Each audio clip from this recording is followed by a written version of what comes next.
whoever you are, wherever you are, hope you are blessed and doing safe. Ladies and gentlemen, greetings, family. Of course, I'm tuning in. You see me without the glasses off today, but if you're looking for some opportunities, particular advertisement opportunities, then look no further at the link at the bottom to my email address. You can hit me up for advertisement opportunities. We are supporting and promoting your businesses here on this channel.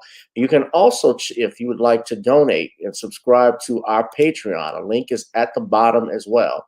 So you have multiple ways in which you can advertise with the platform by emailing me when we go on do our live stream. You also have access to premium content, those that want to see premium content that you will not find here on YouTube or Facebook or Twitter, as I am suspended probably by now.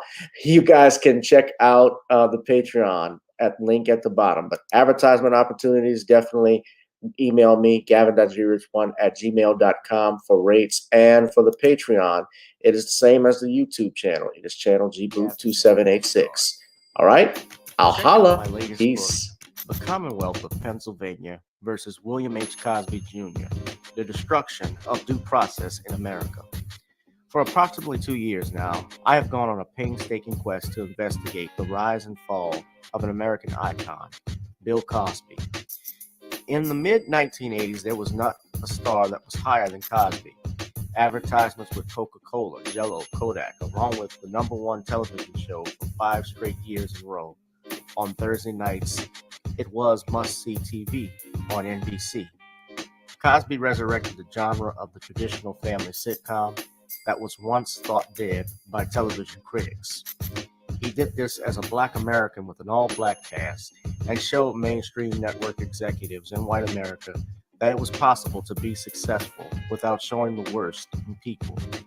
He also demonstrated the power that television had, as it can make younger people dream to be the best that they can be. However, like many celebrity stars, unfortunately, they all come crashing down, sometimes by their own fault, others not so much. In this book, I attempted to highlight certain things. We go in depth into both of his trials in 2017 and 2018, respectively. What if I told you that these criminal trials were politically motivated by an overzealous district attorney? Will you also be shocked to learn the attacks on Mr. Cosby did not start in 2014, but also in the 90s, not long after his attempted quest to purchase a major network? From where did all of these allegations of sexual misconduct come from? Were the accusers telling the truth? In the 2 years of research, with some help from others interested in learning the truth and facts about this case, we discussed both the legal reasons why his prosecution and trial were illegal, unwarranted, and also the possible personal motives as to why this may have occurred. Most importantly, we warn about the dangers of prejudice and why trial by social media, or mainstream media rather, should never be the norm. All this and more in The Commonwealth of Pennsylvania versus William H. Cosby Jr., The Destruction of Due Process in America. Available on Amazon this fall in Kindle and paperback format.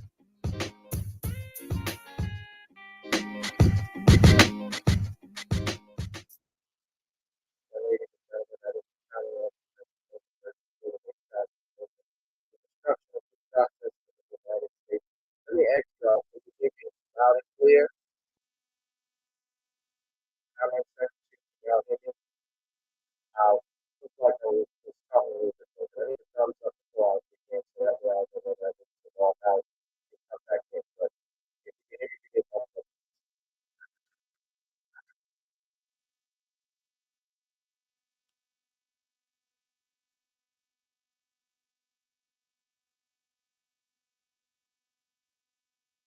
If you can hear me, yes or no. All right.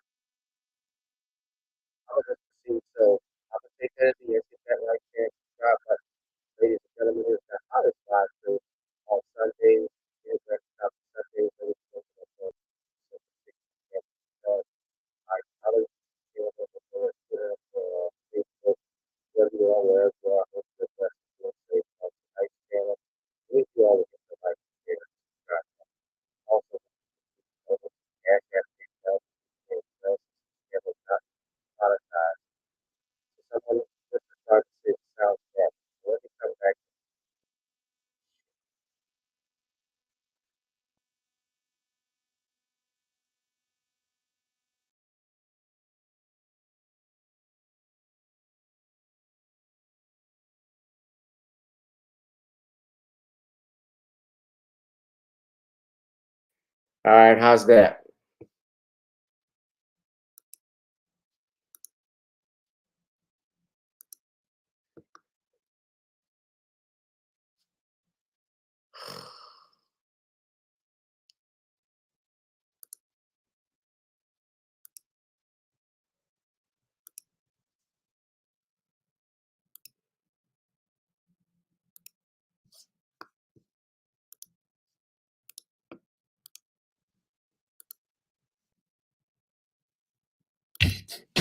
Girl, come on.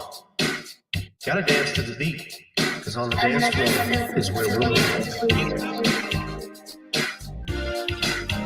Show me what you got.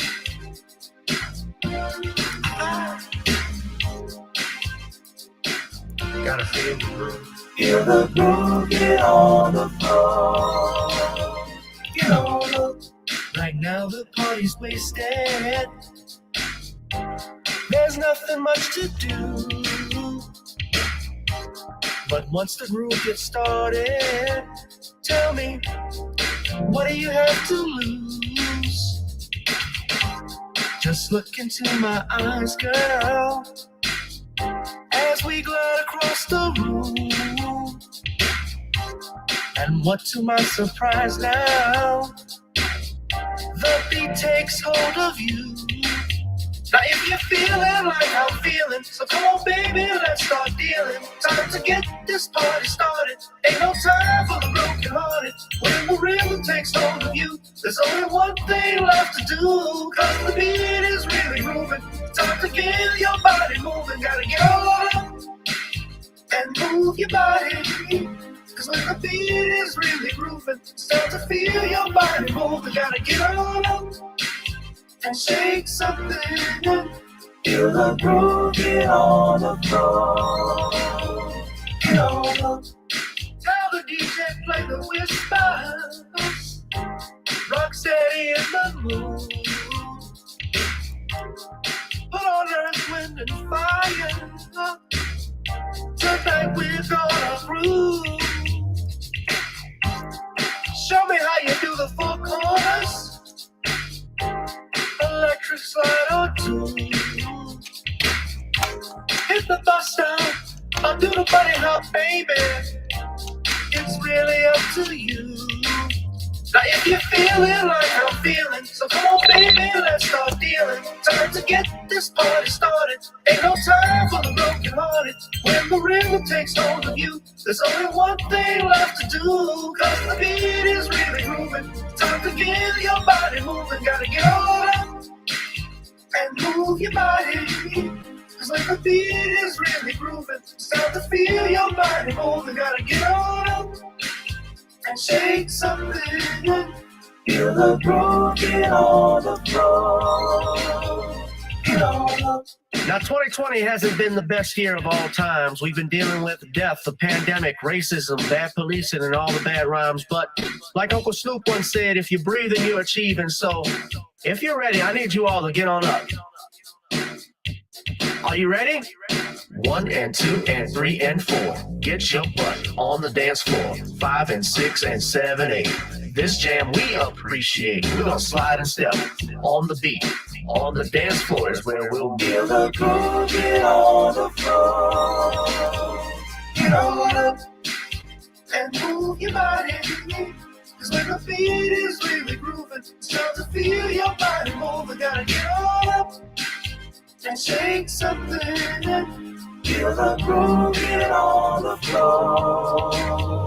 Get on up, baby. Yeah, gotta get on up.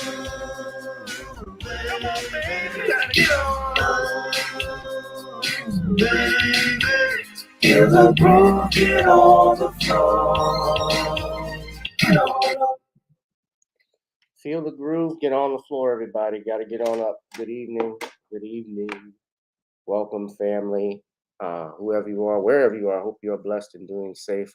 Shout out to Bishop Scott. Bishop Scott is in the building. He just moved. I heard we were supposed to do a show actually today with Victor Bishop, and I heard that you had moved so that Victor had to cancel the show. We were going to be discussing my book.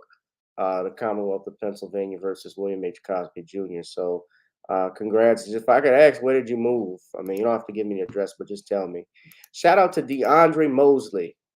I've seen DeAndre for the first time, ladies and gentlemen. DeAndre came out to the comedy show last night to get your laugh on. And believe me, he got his laugh on, as well as the 40 plus people that we packed in that building. It was a show to see. If you missed it, you missed it. I mean, I'm going to just share with you all some photographs of it. We had to have had, and DeAndre would tell you, we had at least 45 people or better that was in that building. We couldn't even get any more seats. That's how tight it was. Everything was packed. Everybody was standing at the bar. It was standing room only. And we put on a hell of a show. And I want to give a special shout out to all my comedians that came out. Mark Caesar for headlining. He was killing it. The premier New Orleans comedian in this premier comedian in New Orleans. One of them at least. Brandon Haynes, who brought it. He always brings it front. Brandon's only been in the game for like a year and has just been hitting it. Terry Scott, Kyron Hargrove. Terry, of course, Terry had his own crew following him. Kyron Hargrove and Chu Boo. Chu was good, as well as Ryan Santos. But yeah, we all had, y'all see that there. We had a good time. That's Terry, that's Mark, that's Ryan Santos, aka Armani D Slim, Brandon Haynes, and that's Chu Boo back there. Shout out to them. Special shout out also to my man Lester Wheeler, because he was watching the door for me. That's Mark Caesar. That's DeAndre, y'all. I had to call DeAndre out in the crowd for the kid and play haircut. And yeah, that's me taking a picture from the back. So you see how packed it was. That's Brandon, Kyron, and that's Tanisha. So yeah, we all had a good we had a good show, man. We had a great time. I wish more. I mean, can't say I wish more people was there, because then we would have had a fire hazard. They didn't shut the shit down. You know how they do. But yeah, I just did a little video. Y'all can see that. That's me with the crowd.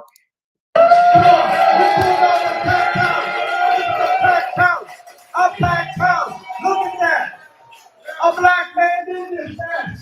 We did this. We did this. So thank y'all. And I want all the comedians come up here and say your pieces out. Thank y'all, ladies and gentlemen. Love y'all. Follow me on Instagram, Gavin2786, as well as Facebook, Gavin Richard, comedian, Gavin Richard, comedian. Thank y'all. Thank y'all very much. Good night, everybody. Thank y'all. Yeah, so y'all see that? That's a packed house. So I can, excuse my language, Bishop, but y'all know I can pack this shit. That's 13 years. This is 13 years of hard work, guys. You know, I'll just tell you this. I started doing comedy back in January 20th to 2009. I'll never forget that day, because I was living in Baton Rouge at the time, and that was the inauguration of Barack Obama. Now, be that as it may, what we think about President Obama or not, but I remember it being that day, and I worked a bar. It was a hole. It wasn't even a hole in the wall. I would call this more like one of them nipples that you see in the ceiling. Those little dots in those white ceilings, as many as there are. That's the type of place Phil Brady's was, right off Government in Baton Rouge. And I brought my parents. I brought my friend out there, and the first joke I did was actually about Obama and how we've made history. We got the first president in history. First time in history, the first lady uses dark and lovely. Like, that is a trip. Like, the first family all uses just for me. If you remember stuff like that. Just for me. Used to a commercial about little black girls use, for their hair. Of course, everybody knows who that is, because everybody in this comment section is black. But I remember that, and there were days I remembered I wanted to feature, I wanted to host shows, and in this business, you're gonna meet a lot of, and I'll be real, you meet a lot of assholes. You meet a lot of assholes, you meet a lot of bitches too, good and bad, and you'll meet people who are envious and jealous of you won't give you a shot because you're going to get more no's than you get yeses in it. So what I did was I created my own thing, and I used it obviously to my advantage because I get to engage with the crowd as the host. I get to introduce some fine comedians, and most importantly, I get paid for it. So, who says there's no money in stand up, huh? But it was great to do it. I'm glad DeAndre showed up. I was surprised he came out. But thank you, DeAndre. I'm glad you came. You really enjoyed the show. So he told you comedians were really funny. Yeah, everybody was funny. So shout out to y'all. And doing that and I had a very busy Saturday because we had to bury my cousin Saturday. So that was the only, downside to it. And I knew if he was there, he would have enjoyed the show. I did a little tribute to him after the show. So thank you, Des. Love you. Yeah, we'll probably have more to come on that. Probably in September, we'll do another show. All right, y'all. You're saying Bishop Scott moved to South Philly. You should have moved to West Philadelphia. We met Will Smith's mama. Call Will Smith's mama by my name and he'll come out and slap you, Bishop. Keep my mom's name out your fucking mouth. Yes. He ain't gonna let that one up. Let's go on and get into this, guys. So I want to talk about this in all seriousness. This happened today on Friday. An Atlanta jury awards paralyzed man $100 million in damages due to police brutality. Now, this is a sad story. This senior citizen, this is a 69-year-old black man by the name of Jerry Blasingame, who apparently back in, I want to say it was in 2018, was tased by the police. What happened apparently, now does tasing cause you to be paralyzed? No, but what happened was that Blasingame was apparently causing a disturbance. You know why the police came over there? Because he was panhandling, asking for money. Now, he was 65 years old at the time. He's now 69. And he was asking for money out there in Atlanta. Darius, you might know where this is, Windsor Street, which is in downtown Atlanta or close to it. And he encountered this officer's name is John Grubbs. Then there's another officer that they didn't name. And he was asking people for money. So he was walking up to cars, making his petition, and the cops arrived and told him to stop. Blasingame moved out of the street to a guardrail, and Grubbs then exited his patrol vehicle and approached Blasingame, who fled, leading Grubbs to pursue him. As a result, they struck him with a taser, and I'm just going to play the video for you. I won't say anymore, but this is a sad story. So we're going to go to, this is Atlanta 11. Ladies and gentlemen, I need you to hit that like, share, and subscribe button. I also want to just say that this is fair use. It's being used for news and commentary purposes only.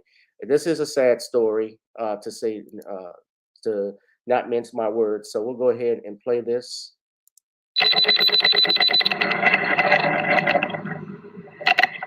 Hey!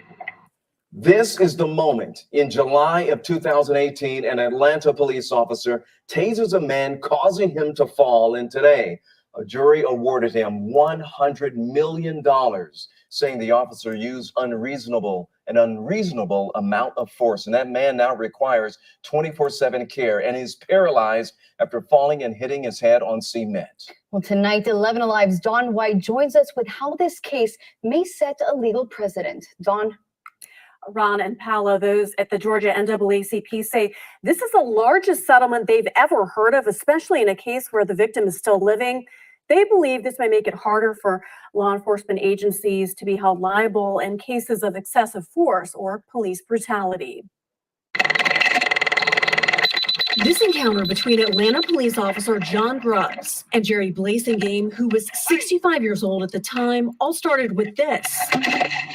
He was panhandling, and The police, of course, rolled up on him, chased him, and then ran after him. The victim's legal team says the officer struck Blasingame in his back. Since he's not under arrest, he can run or do whatever he wants to do. When he was about 10 feet away from the officer. Jerry then fell, again, face forward, face planted, and smashing his head, multiple facial fractures, brain injury, and broke his neck. Sir!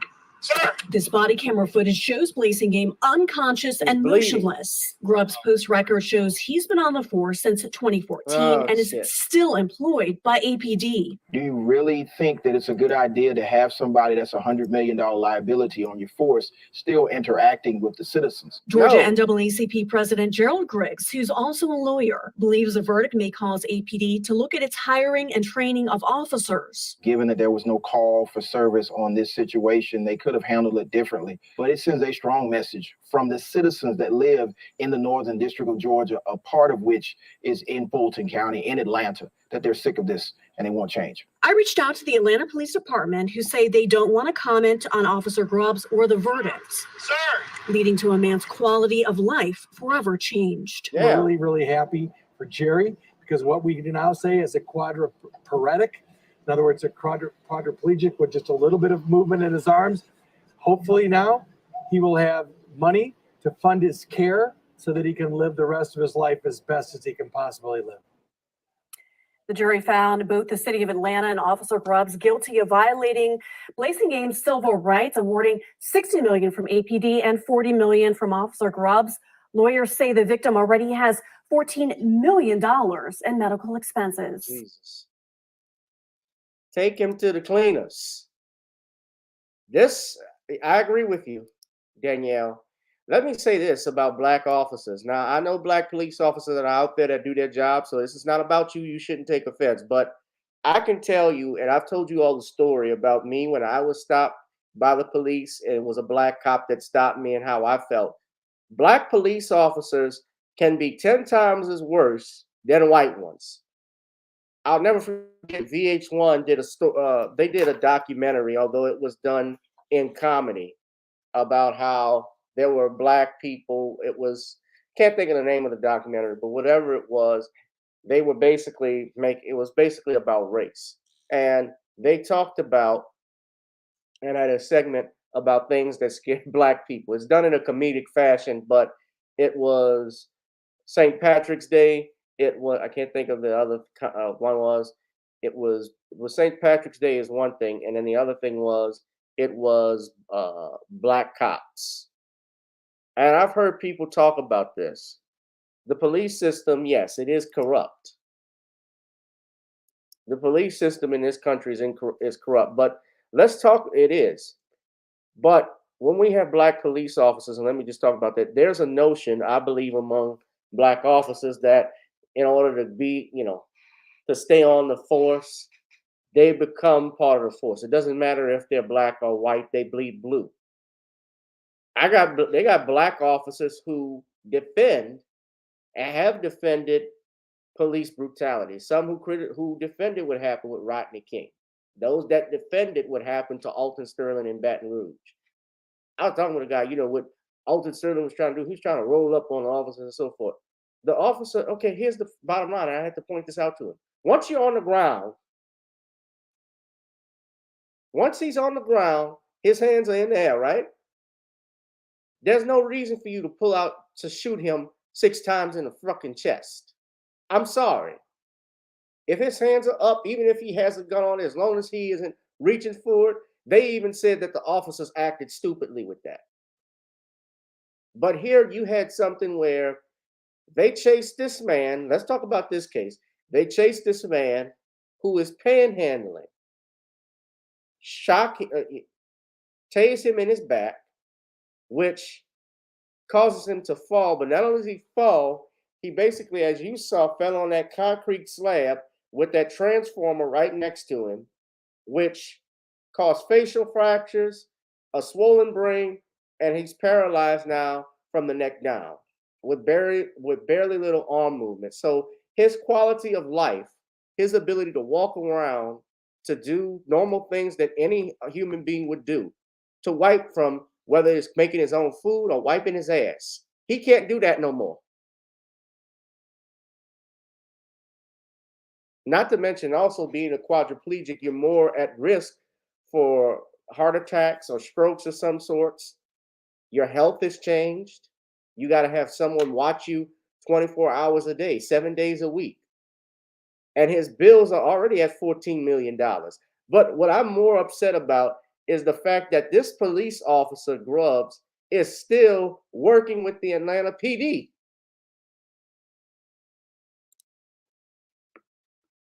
What is he doing? A $100 million liability.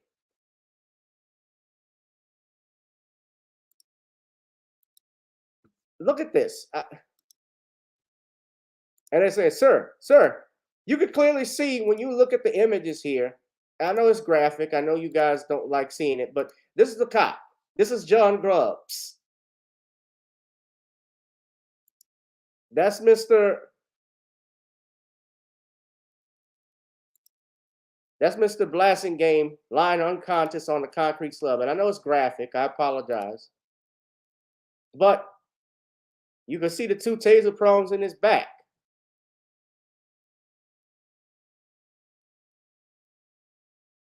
Y'all see it? Right there. 1, 2. He drops the taser and comes upon this man. You notice, of course, I don't have the full body camera footage, so I can't tell you whether or not how long 911 lasted. I'm looking at this from Atlanta Black Star. They said he deployed his taser, talking about Grubb, and struck him in the spinal area, which is where it was, which would make sense why he would drop. But even, Blasingame, impacted by the voltage of the stun gun, fell. They say, according to the complaint, due to the tase and subsequent fall, Mr. Blasingame became unconscious and was bleeding profusely from his head. You heard his attorney who just spoke. His attorney, his name is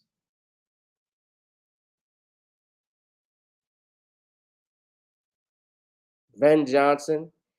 He stated he was not under arrest. He's free to do whatever he wants. Absolutely. If you're not under arrest, you're not detained, you're a free citizen.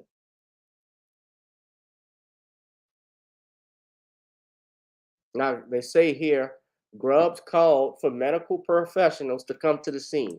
Once the EMT arrived, they took Blasingame to Grady Memorial Hospital's trauma center, where he was treated. Blasingame's lawyers argued Grubbs' use of force, particularly considering the man's age, and he was running away from the officer, posed no threat of danger, was excessive. Absolutely. Absolutely. This was extreme. This was excessive.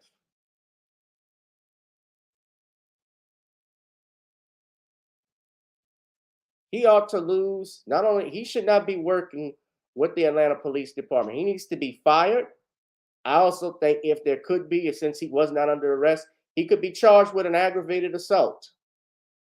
Aggravated assault and battery, since he caused damage. And he used the weapon. Hey, since they said Rashard Brooks, now you talk about the use of the taser.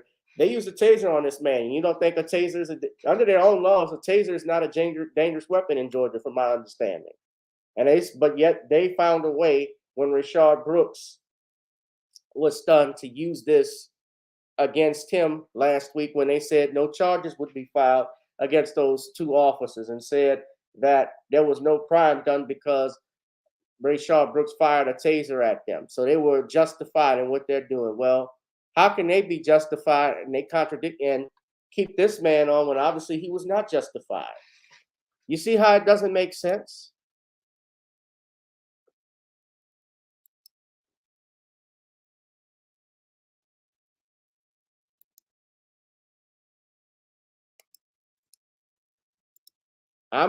I'm really hurt. I'm hurting for Mr. Blasingame and his family over this. This officer This peanut head motherfucker, he needs to Rupp's go. post record shows he's been on the force since 2014 and is still employed by APD. Do you really think that it's a good idea to have somebody that's $100 million liability on your force still interacting with the citizens? Georgia NAACP President Gerald Griggs, who's also a lawyer, believes the verdict may cause APD to look at its hiring and training of officers. Given that they're Now, I want to point this out too. According to this Griggs, who is with the NAACP, the local chapter, he even said that this was the largest award in an individual civil case connected to civil rights violations by law enforcement. Data published, and I'm still reading from Atlanta Back Star, published by the United States District Court states less than 1% of federal civil lawsuits ever made it to trial before a jury, including Craig Jones, a civil rights attorney, to say, while only a small percentage of lawsuits actually go to trial, sometimes that is the only way they can be resolved. Yes, that's true. Most of the times these things get settled. As you all may or may not know, there are settlements that may be reached with the cities, with the attorneys, in order to resolve a matter. And, you know, since it's going to cost more money to litigate, sometimes clients will settle, but other times they can resolve it. And if they can't resolve it, and if they can't resolve it, then it goes to trial. But I'm glad the jury found in favor of Mr. Blasingame. We'll see. There's no word here since there was no comment if the city planned to sue. But this was disgusting. Now, it says here, so there's a point. Here's another matter. I'm reading this. The defense has a motion for a judge's consideration. A city council's seeks a directed verdict overturning the trial outcome. So what you have here, this is from the Atlanta Black Star. I'm reading this now. They're saying now they want to overturn. They have filed a motion for a directed verdict, meaning they are asking the judge to overturn what the jury has stated. And they say they can they're asking a ruling from a judge on the outstanding motion could amend the jury's verdict. So he may or may not get that amount.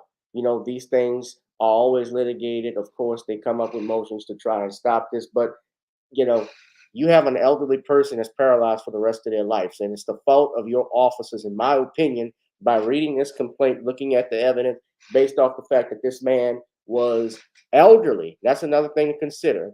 He's elderly and he's disabled now as a result of your actions, and he was panhandling. That's in and of itself, while I understand that can cause safety issues, you got to chase and run after him and then tase him in his back.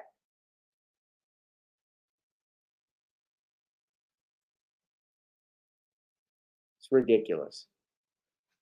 This is so Atlanta, y'all dropped the bag twice. Rayshard Brooks and now this one, Jerry Blasingame.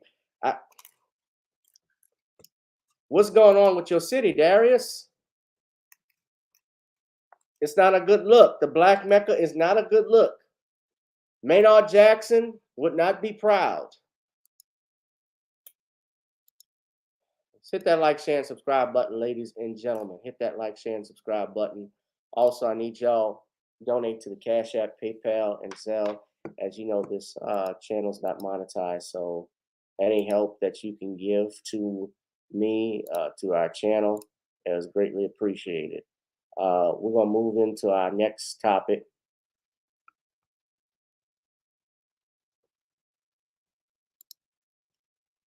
Our next topic, ladies and gentlemen, we're going to talk about Mr. George Foreman. By my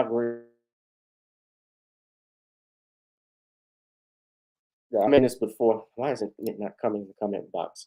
George Foreman has been hit with a multi-million-dollar lawsuit over sexual assault allegations in the 1970s, ladies and gentlemen. So I've already talked about this because George Foreman actually went out talking about this a little earlier.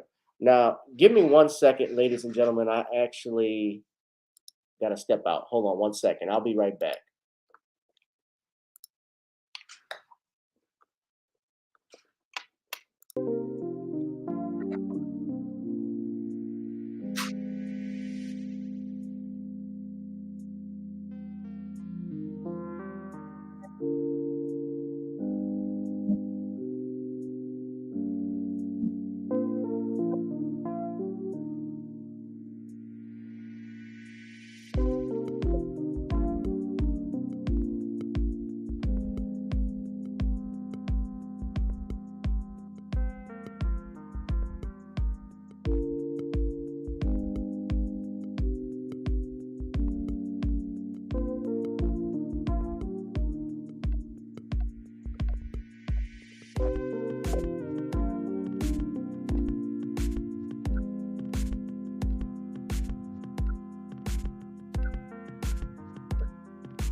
We're back.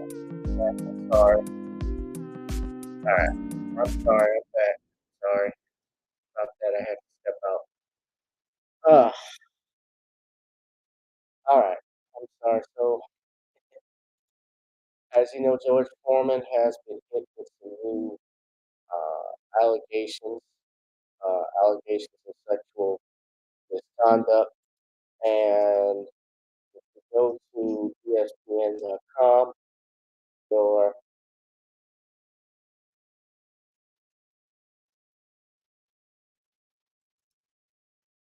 two women have said former heavyweight boxing champion George Foreman sexually abused them in the 1970s and have filed lawsuits in a Los Angeles court. Foreman, who's 73, has denied the allegations since they first became public last month, and spokespeople referred questions about the lawsuits to an earlier statement by him. The women filed separate lawsuits under pseudonyms, Gwen H. and Denise F. in Los Angeles County Superior Court on Wednesday. Foreman is referred to as DOE1 in the lawsuits, but is describing them as the professional boxer who defeated Joe Frazier in 1973 to become the heavyweight champion of the world before losing the title to Muhammad Ali in 1974. These women, who are now in their early 60s, said they met Foreman as children because their fathers were boxing associates of Foreman. Denise is a resident of Los Angeles and said that Foreman groomed her when she was 8 years old and had sex with her when she was 15. In one instance, in a San Francisco hotel room, and the legal age of consent in California is 15. Gwen, who's a Nevada resident, said she met Foreman when she was 9 and that he sexually abused and raped her when she was 15 and 16 years old, including at an apartment in Beverly Hills. She said Foreman told her that her father would lose his job as a boxing advisor if she did not comply. Foreman, in his statement, claims that the allegations are false and baseless. He says, and I quote, "Over the past 6 months, two women have been trying to extort millions of dollars each from me and my family.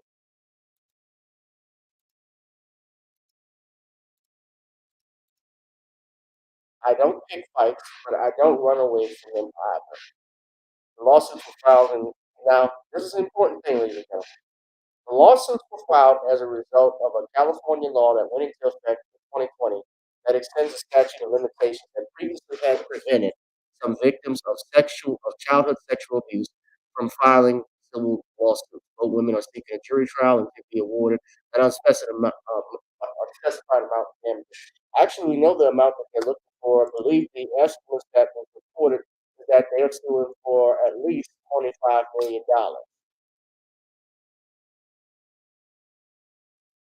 Now, your George Foreman is, I know a lot of people have had issues with George Foreman, in the past, but George Foreman is arguably one of the most wealthiest men to come out of, wealthiest men in sports. He has accumulated, especially with that George Foreman grill. I believe his net worth is about $300 million. That grill alone that he was selling in the 90s, remember when George was coming back from the 70s and into the 90s to become the oldest heavyweight champion of the world, he knocked out Michael Moore back in November of 1994.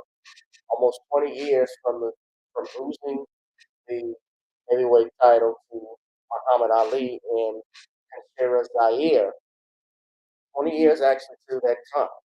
He wearing the same trunks. I'm giving out boxing history. He goes on and it was different from obviously what you saw in the 70s. He was a big bully. If you look at George Foreman from the 70s, he wasn't smiling that much or anything like that. He was a brute. Now he turned into that's in there. But now if you look at him in the 90s and you saw his picture earlier,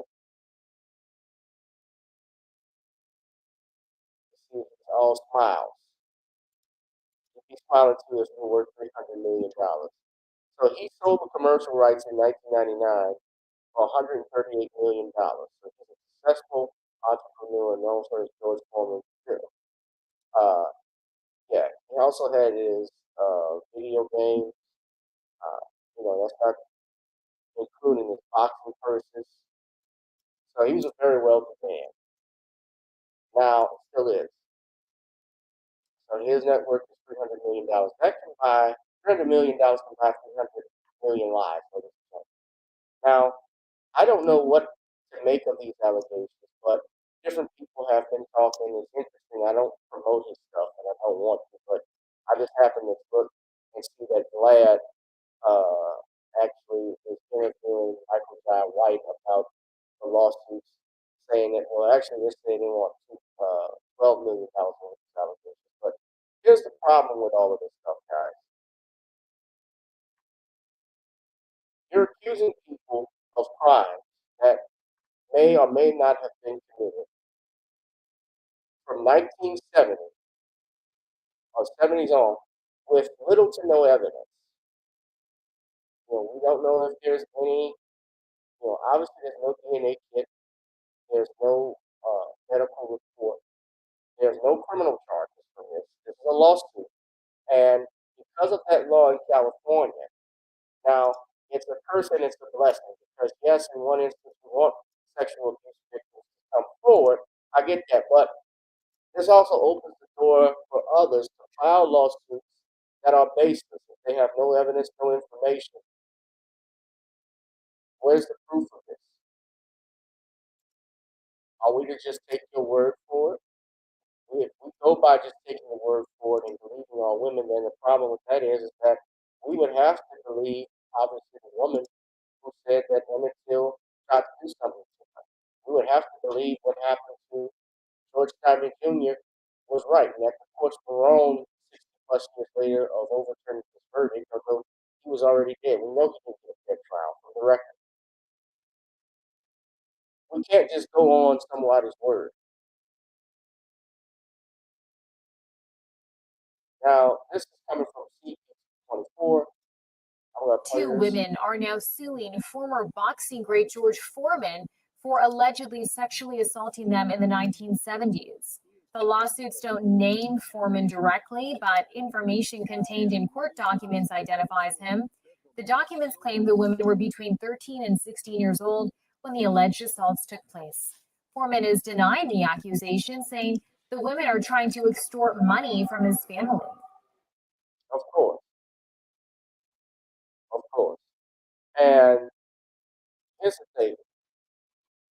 Somebody, and I gotta say this, somebody said George Foreman could be sued for alleged sexual assault from 45 years ago. This is the Cosby effect.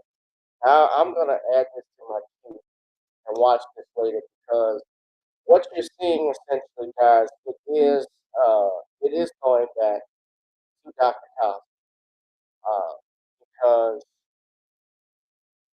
you don't have to have proof and evidence anymore. We're based on things with trusted people. You can sue anybody. A lawsuit can be filed against any person. The problem is, can you prove this? And as you all know, when it's a criminal matter, it's different standard versus a civil matter. Civil matter is the lowest burden of proof. It's by the preponderance of the evidence versus in a criminal matter, it's beyond a reasonable doubt. The prosecutor doesn't need, needs a lot in order to prove a case, whereas if you're a civil attorney, you don't need much. But I want you to understand what's going on here. There is, as Eddie Griffin pointed out when he was interviewed by Black TV, a systematic effort to destroy every black man's credibility. Every black man's image is being attacked. And we saw how successful it was, or rather, I should say unsuccessful with Bill Cosby, because what they did, they went after him, and once he was able to get arrested, you remember not too long when he was sentenced, somebody went after Morgan Freeman, said he was inappropriate. Then there was a lawsuit, something against Kevin Hart. We found out he was being extorted. Then there was something against, something against Cuba Gooding Jr. Then we got Cuba Gooding Jr. Then you got Deshaun Watson. You have all of these, Deshaun Watson. You got George Foreman. You had all of these people, Prince. They even threw stuff at Prince. And you had something on Michael Jackson with the Neverland documentary. It doesn't end. And you got to put your foot down and say something. Enough is enough. And that if you don't have any evidence, I'm sorry, you need to sit your ass down and shut up. Because we keep doing this stuff. This is dangerous. I told you all it's dangerous. This is not about me victim, and don't let them throw this victim shaming against you. We're supposed to be adults here. You're supposed to be able to hold conversations without being emotional. And I know that some of these things, yes, they're emotional. When we're talking about child abuse and so forth, that is a real thing. Yes, it is something not to be taken serious. It's something not to be taken to play with. It's a serious thing, but so is falsely making accusations. That's serious as well. No, I was not around George Foreman or Muhammad Ali and what goes on in those parties and functions. We've always heard stuff about things like that. But we're going back in the 70s. Every black male entertainer is got an asterisk by their name now. If you don't know today too, something I want to point out, two things. It was told I read that the New York Superior Court is actually looking today to hear Harvey Weinstein's appeal from his 2020 conviction. And I got to tell you, I honestly think he has a good chance, because I'm not saying that Harvey Weinstein is an angel. I think he's a scumbag to a degree. And yeah, I think he was using his status as a producer to sleep with girls. Yeah, but whether he raped, whether he sexually assaulted, there are some questions, more questions I have than answers. And his lawyers, I can't think of who his lawyer is, female. She did an excellent job. Actually, got 2 acquittals out of the charges he had. And they're claiming in their report, you can go look it up, that the judge and juror was biased. And if there was a bias with the judge and jury and they find this out in the appeals, then guess what? That conviction can be thrown out and he can be released from prison.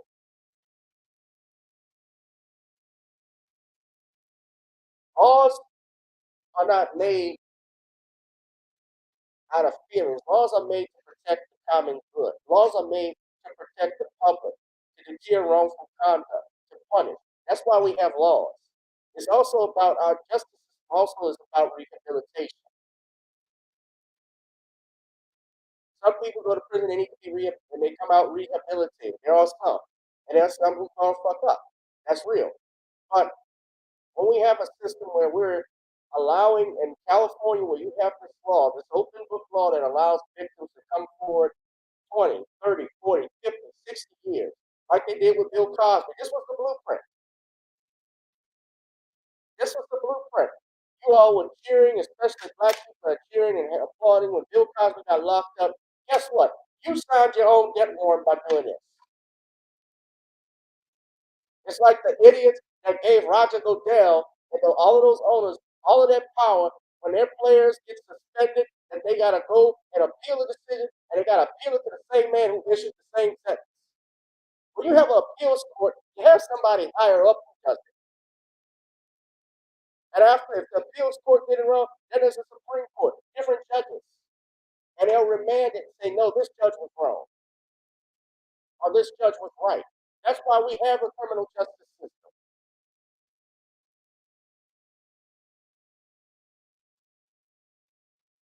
And, George Foreman, for years, George Foreman was called one of the biggest Uncle Toms in sports on TV. A lot of people didn't like black people had issues with George. I remember when he fought Ali, there was an issue with him coming off the plane with a German Shepherd. The German Shepherd, if anything, in Belgium, with the Belgians who colonized the Congo, they used the dog. The police department used the dog to stick on the Africans, the people of the Congo.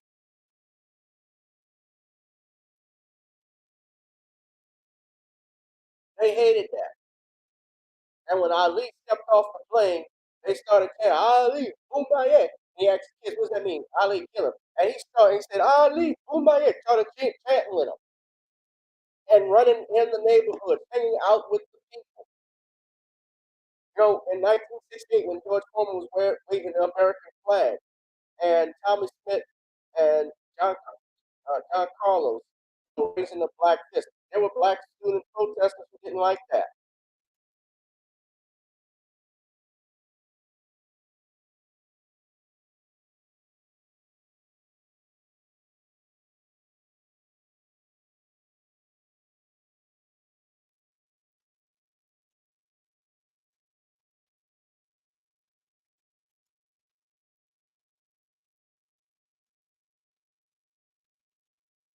And George Foreman said if he had to do it over again, he would have raised two flags. Because around that time, John Carlos and Tommy Smith raised their fists on the Olympic podium with the black gloves.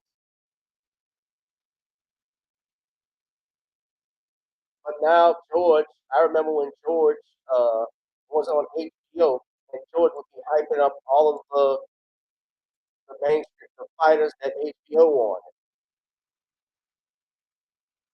That's Big George with the American flag.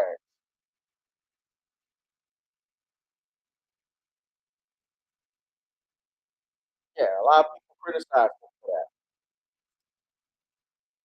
But George, does that mean, however, that I agree or like what they're accusing George Foreman of? No. And if they are lying, then they need to be dealt with as well. Because George Foreman, he doesn't deserve that if it's not true. I don't go around supporting convictions of black people just because I may disagree with them politically. Because I know how, being someone who has worked in the justice system, how sad it is when people who are wrongfully convicted do hard time. It is not easy to appeal a case. Say, oh, you can just appeal it. Appeals can take months, years. Court dockets get pushed back, delayed.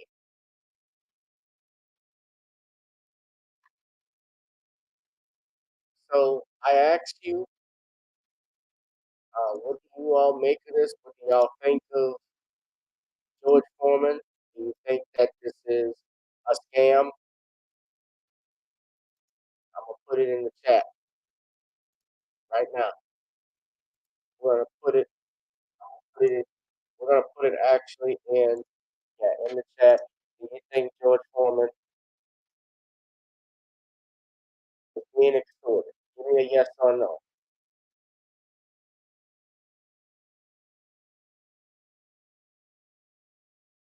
Now, got move on to the next topic because I don't want to be here forever. But hit that like, share, subscribe button now, guys.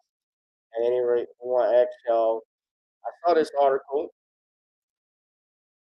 about R&B icons set to make a comeback, and I asked, is it too late to save the genre? Now, this is coming from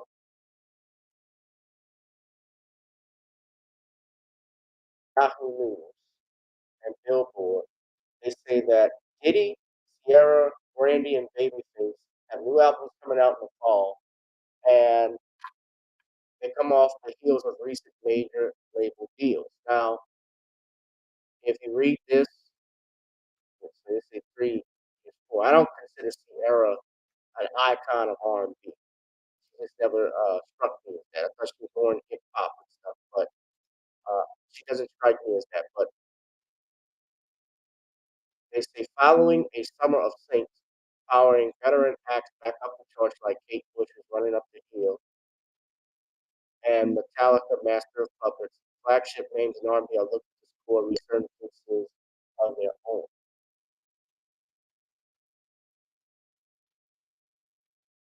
It says here there's been a flurry of new major label deals with heritage R&B hip hop acts. The coming months will be packed with releases heralding their long-awaited return. Shawana Spears will oversee artist partnerships for the genre at TikTok. Now, how does TikTok become a record label?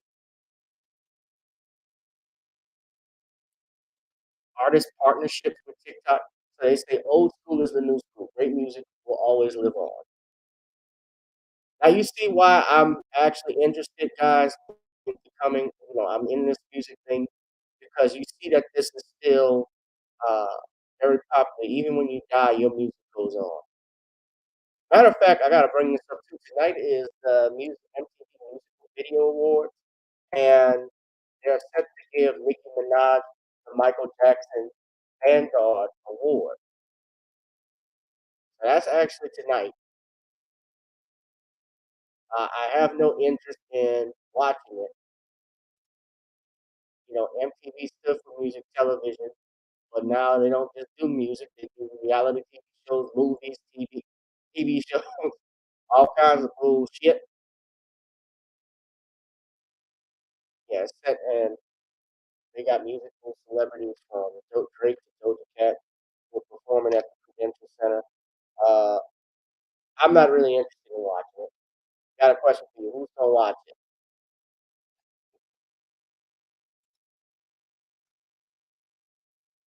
But they got Sean Diddy Combs, Babyface, and Sierra who are making songs. Of course, I can play that. Brandy, who's actually under her own brand new imprint through E1 Music in 2020. See, everybody got to go through something. Her own imprint is brand new, but she goes through E1 Music, a different music group. So she signed with Motown, and Motown, is owned by Universal. It's not an independent record label anymore.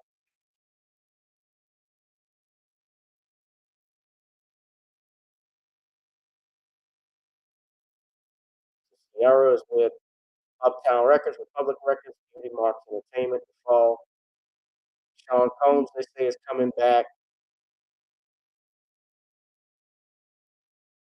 He's going to focus solely on R&B singles. Diddy was never no singer, man. He was just a personality that they put on all in the video, all on the records. What the hell he gonna say?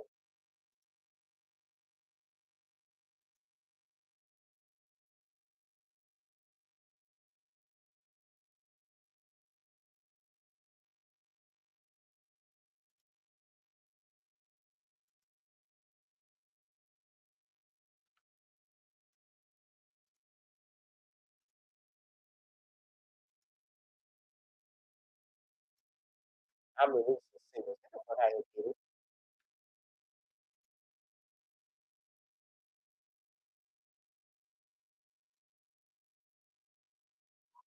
Said my audio is giving me feedback. You know, so I asked this question: is this enough? So Sierra's coming back, and she's got to release that single. We have the song "Jump," which is released #4 on R&B Digital Songs chart. And she's got views about 4.5 million views on YouTube. So her independent release is pretty much.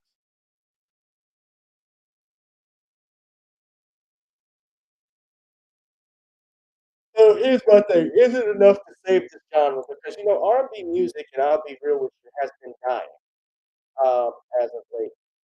And I did see. Shout out to my brother Juan. Juan actually had a video. I didn't get a chance to finish it, but he did a video about we're talking about Kitty being responsible for why R&B sucks. Juan is a musicologist. Uh,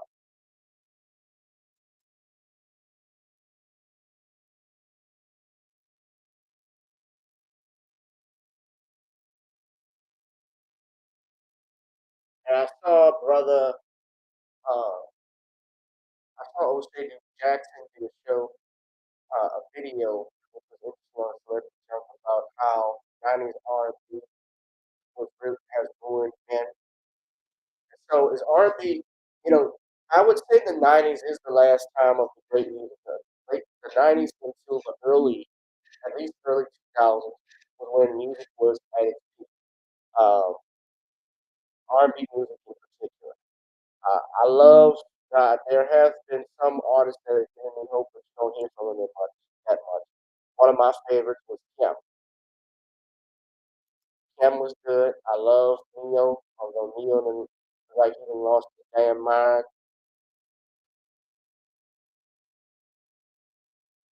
Right.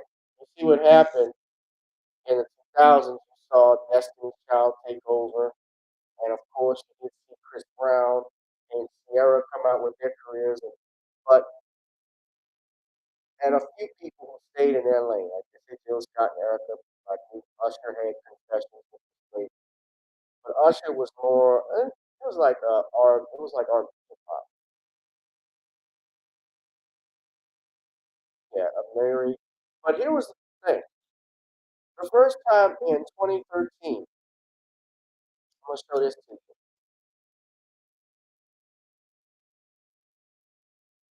No African American artist, no black artist. It was the first time in Billboard history, this is on Billboard,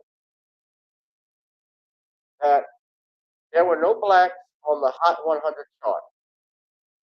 You had Justin Timberlake, Robin Thicke, and Macklemore claiming the #1 spot on R&B and hip hop. So in the 55-year history, thank you, Cheryl, for your donation. I appreciate it. The 55-year history of the Billboard charts.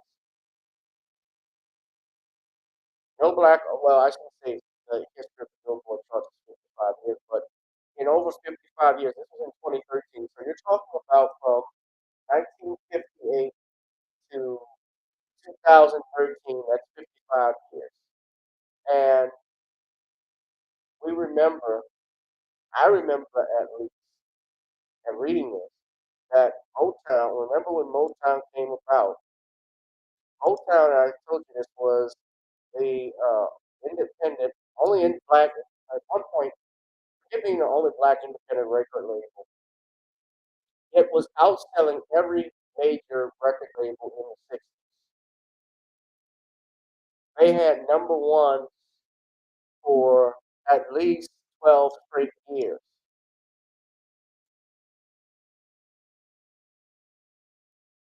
I'm reading this right now. Were the most successful soul music label with a network of $61 million. They achieved 79 records during the 60s in the top 10 of the Billboard 100. You look, I'm not making this up. Let's look at it right now on Wikipedia. Look at it right now. Now, of course, things change. So this is between 1960 and 1969. So what you have here, and yet After achieving all of this, with all of the talent they had on Motown, from Stevie Wonder, Marvin Gaye, Smokey Robinson and the Miracles, the Temptations, the Supremes, the Jackson Five, Lionel Richie in the 80s, of course, coming along, and others, Rick James, but that was in the 80s. I'm talking specifically in the 60s, the Four Tops. I missed some other people, but Aaron Strong, Harry Wells, all of those artists. And now, not one black artist made it to #1 on R&B and hip hop. Macklemore, Jay-Z, Macklemore, Justin Timberlake, and remember Robin Thicke with Blurred Lines? They got the #1 spot.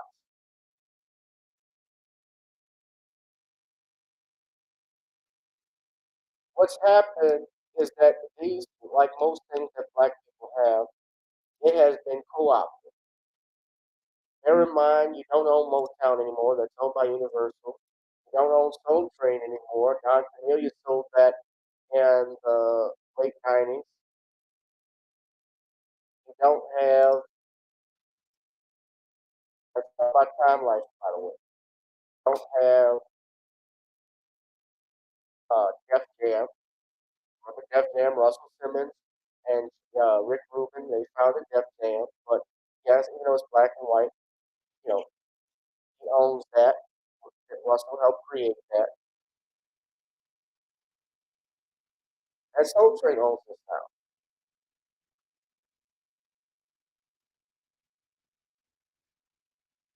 You think this is fair? I said Soul Train owns this now. No, Def Jam is, oh, I apologize. Def Comedy Jam, you see who the owner of Soul Train is.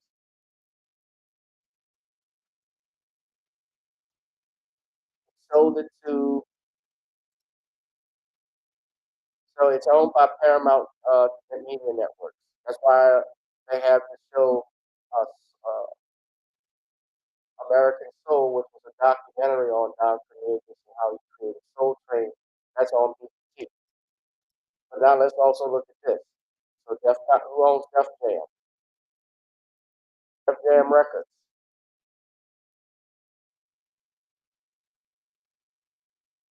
Universal. You're being replaced and you don't even know it.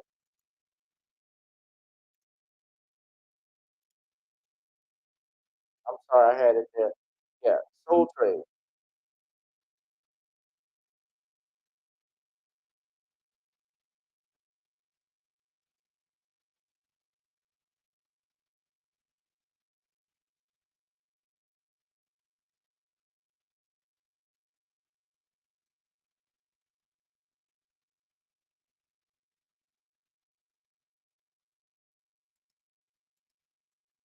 I would love to see a revitalization of Soul Train, but I think they would agenda it up, if you get my meaning.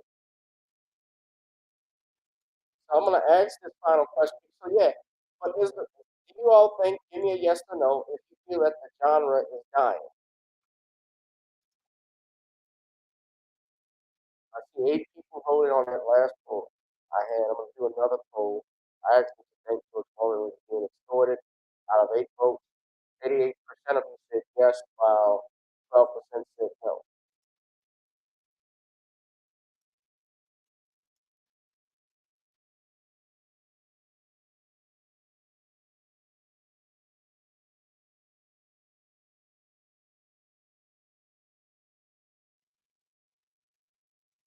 I'm asking you, do y'all believe armed is good? Maybe yes or no.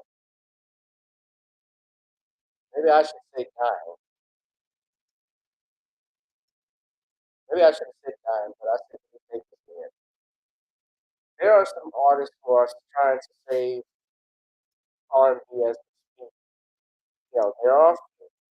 I do like her, although I know she's not fully African, but she is a great artist in her own right.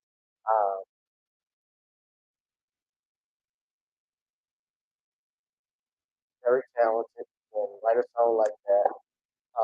She's with RCA, by the way. But I don't feel, but who's the face of R&B now is Bruno Mars. Bruno Mars is taking over. I like Bruno Mars, but we all know Bruno got FBI.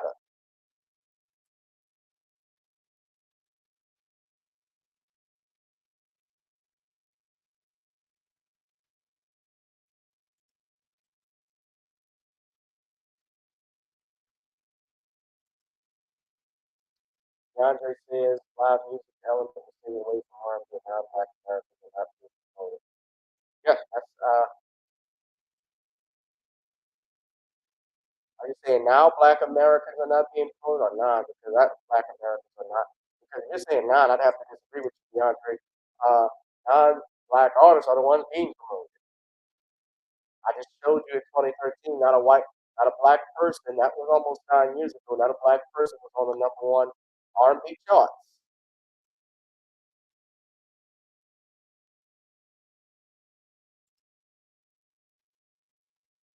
We're gonna take a call.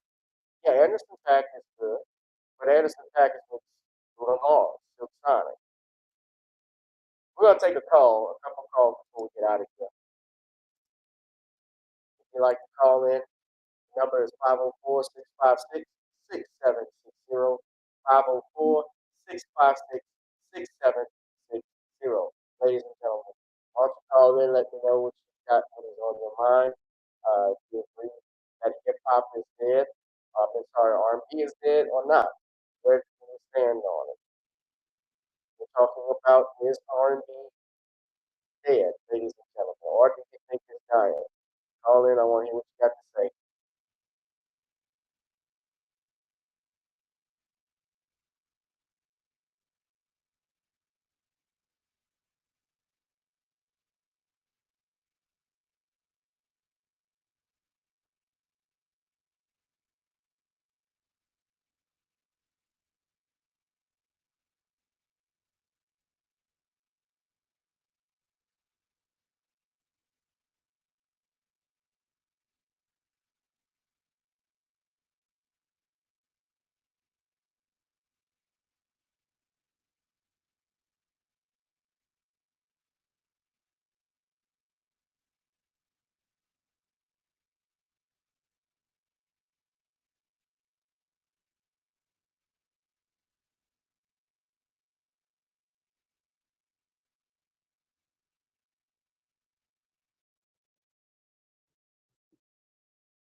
I'm waiting for people to call in.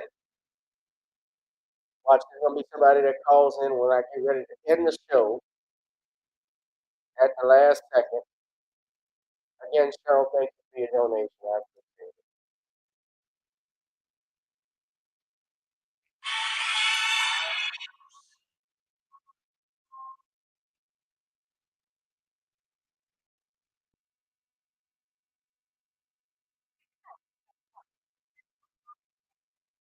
All right, looks like we got one caller. Caller, tell us who you are and where you coming from, please. DeAndre, what's going on, my man? How you doing, man? Pretty good. I'm doing great, brother. Thank you for coming out yesterday. Oh, all right. Thank you. I'm glad you had a good time.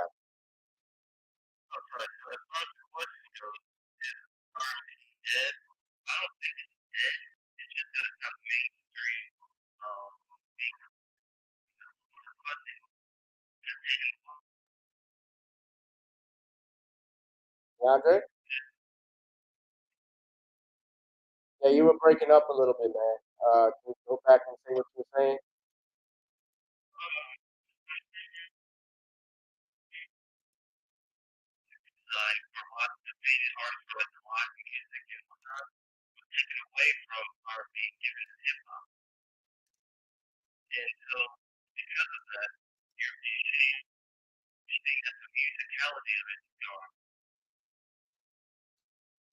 Said the musicality of it is gone.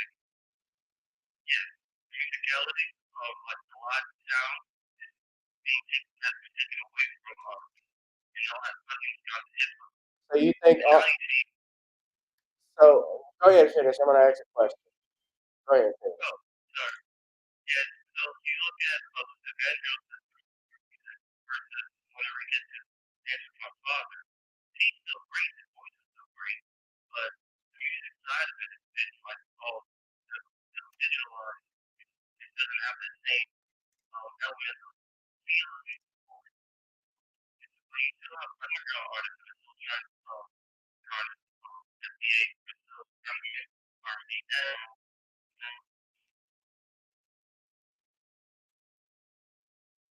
All right. I think we're having a little phone issue with DeAndre. If you want to call back again, but DeAndre, yeah, you were breaking in and out, but you said I heard what you were saying about underground musicians. Let me ask you this right quick. So when you're blaming hip hop for, are you saying hip hop is at fault for why R&B is declining? You're blaming hip hop?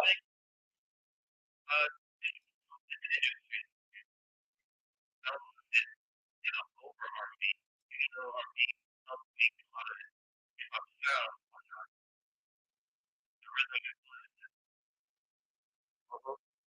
Well, I mean,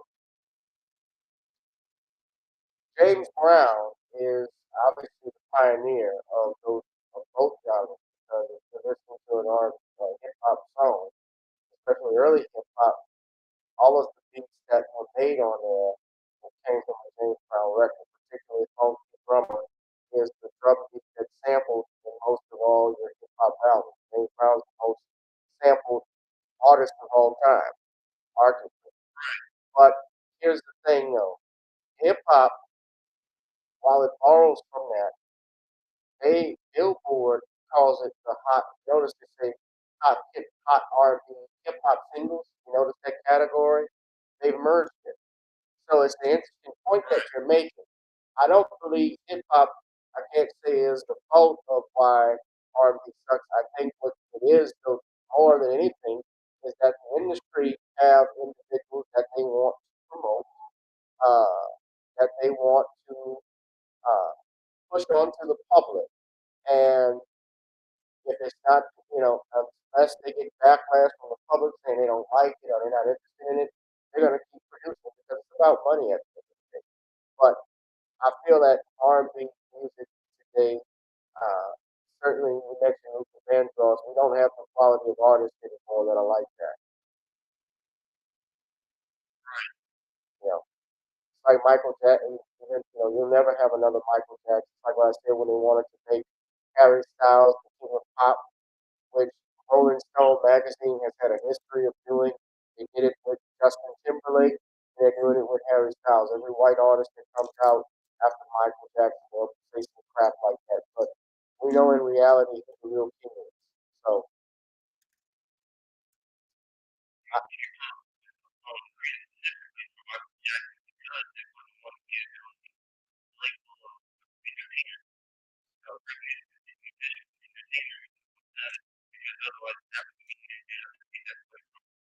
well, that came from Elizabeth Taylor. She calls him the king of rock, pop, and R&B. If you go back and look at the American Music Awards, that's where that came from. And she was introducing an award, I think a lifetime achievement.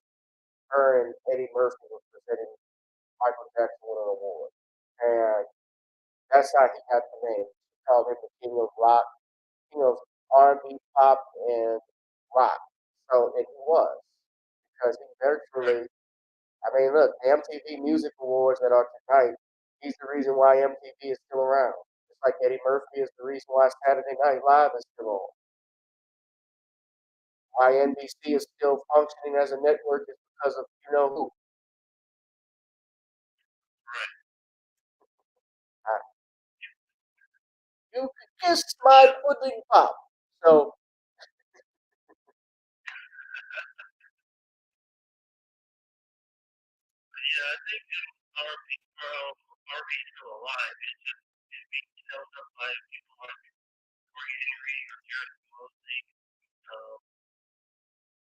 who are they?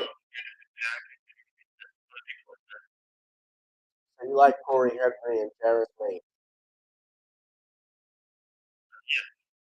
Okay. Well, honestly, I get the feeling with Silk Sonic, they do some good stuff, but I feel some of it is karaoke. Don't get me wrong, I like some stuff they do, but it's like I'm pushing to do better, especially I want to release some stuff when I am, I'm still working on some new music. But you know, a lot of people even took issue with Bruno Mars because Bruno is doing black music, but it's you know, not a black man. But that's the face of R&B now. Right. I like Bruno Mars. Nothing against him, and he has given black on in public. He has been given black credit. I give it that. If in fact, I don't know if you all saw this, but watch the new Elvis movie. I was watching a little bit of it earlier by my girl's house, and what's interesting in the movie, they actually do give credit for where Elvis got his inspiration for all of his stuff. You know, I've told everybody about this before, but his songwriter was a man named Otis Blackwell, one of the songwriters. You know, he wrote "Return to Sender," "Don't Be Cruel," "All Shook Up." He also wrote "Great Balls of Fire" for Jerry Lewis. So you never heard of him. Some of you never heard of him. Elvis styled his voice after him, and a couple of other black artists. So yeah, uh, yeah, man, it's good to talk music with you, DeAndre, and we're gonna wrap it up. But I want to thank you.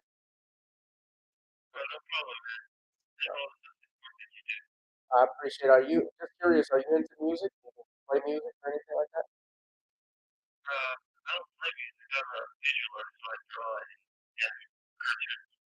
All right, that's good. Black cartoonist, we need more. All right, thank you, brother. I appreciate it, and thank you for coming out. Okay. All right. Have a good one. All right, y'all. That was DeAndre, a brother DeAndre out of Slidell. Thank you, brother. Thank y'all for chipping in. I need y'all to please donate to the Cash App, PayPal, Zelle, Venmo. This channel is not monetized, so anything you support, I appreciate it. I haven't been feeling well too, guys, so let me go on and hop out of here. Please go to Ownie'sGrillBlends.com if you have not ordered some good old grill fashion seasoning. Try it on chicken or fish. Onions for great for dish. We also would like you to advertise with our channel. If you like to advertise with your own business, that's how you go there. You can also join the Patreon, and if you would like to see some exclusive content.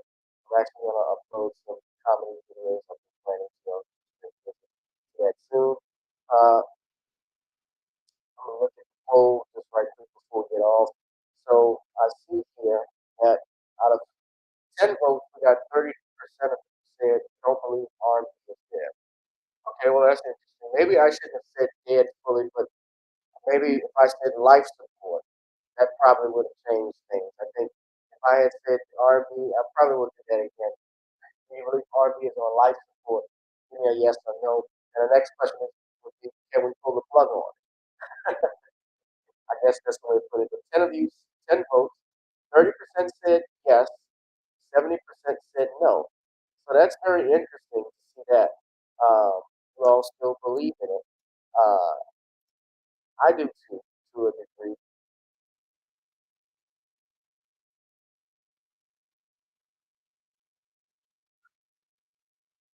That means at least 3 of you said you think it's dead. I see you, Danielle. You love R&B. We're also gonna, if you have not, guys, please get the Commonwealth of Pennsylvania versus William H. Cosby Jr. that is available on Kindle. That is a must-read. And my man Andrew Wyatt endorsed it, so you ought to look at it. Also, guys, if you would like to buy some songs, we got video songs, people music, instrumental that I did. It's on Amazon, Spotify, and Apple. Of course, got to get on up. So before we get on out of here, of course, we've gotten on down. Last time we get on up. Be sure to also go to Rumble. I put one of my first videos up in the chat for you all. Make sure you go there. You can subscribe to my channel. The likes and leave a comment there. But that's the link in the chat box. I really appreciate all the love and support. Thank y'all that have supported me. Continue to support. I greatly appreciate all the work that you do, all the support that you give. It's much appreciated. All right, so we've gotten on down, ladies and gentlemen. It's now time to get on up. I want to do this. So get on up, guys. I love you all. Stay safe and blessed. I'll holler.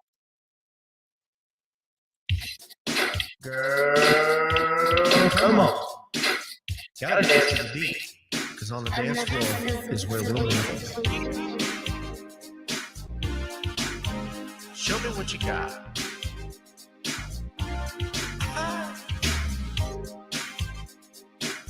Gotta feel the groove. Feel the groove, get on the floor. Get on the. Right now the party's wasted. There's nothing much to do. But once the groove gets started, tell me, what do you have to lose? Just look into my eyes, girl, as we glide across the room. And what to my surprise now, the beat takes hold of you. Now if you're feeling like I'm feeling, so come on baby, let's start dealing. Time to get this party started. Ain't no time for the broken hearted. When the rhythm takes hold of you, there's only one thing left to do. Cause the beat is really moving. Time to get your body moving. Gotta get on up and move your body. Cause when the beat is really grooving, it's time to feel your body moving. Gotta get on up and shake something. Feel the groove, get on the floor. Get on the. Tell the DJ play the whispers. Rock steady in the mood. Put on earth, wind, and fire. Tonight we're gonna groove. Show me how you do the four corners. Electric slide or two. Hit the bus stop or do the bunny hop, baby. It's really up to you. Now if you're feeling like I'm feeling, so come on baby, let's start dealing. Time to get this party started. Ain't no time for the broken hearted. When the rhythm takes hold of you, there's only one thing left to do. Cause the beat is really grooving. Time to get your body moving. Gotta get on up and move your body. Cause when the beat is really grooving, it's time to feel your body moving. Gotta get on up and shake something. Feel the groove, get on the floor. Get on up. Now, 2020 hasn't been the best year of all times. We've been dealing with death, the pandemic, racism, bad policing, and all the bad rhymes. But like Uncle Snoop once said, if you're breathing, you're achieving. So if you're ready, I need you all to get on up. Are you ready? 1 and 2 and 3 and 4. Get your butt on the dance floor. 5 and 6 and 7, 8. This jam we appreciate. We're gonna slide and step on the beat. On the dance floor is where we'll be. Feel the groove, get on the floor. Get on up and move your body. Cause when the beat is really grooving, it's time to feel your body moving. Gotta get on up and shake something. Feel the groove, get on the floor. Get on up, baby. Yeah, gotta get on up. Come on, baby, gotta get on up, baby. Feel the groove, get on the floor.